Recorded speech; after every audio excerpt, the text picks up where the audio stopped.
Okay, so first you're going to get out all of your ingredients. And then using a blender, a small blender cup, you're just going to add either your nut or seed and blend it until you get a fine texture similar to flour.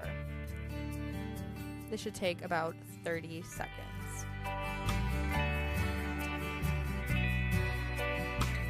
Next, you're just going to add in all of your remaining ingredients, starting with basil, kale, nutritional yeast, salt, garlic, lemon juice, and then avocado and water. And then you're just going to blend that for 60 to 90 seconds until you get a smooth texture.